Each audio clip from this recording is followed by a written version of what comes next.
BMW E46 ashtray restoration.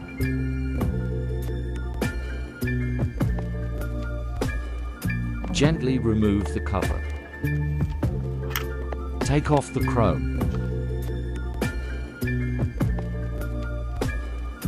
Use oven cleaner to strip the old parts. Scrape and clean it up. Time to paint. Let's reassemble everything.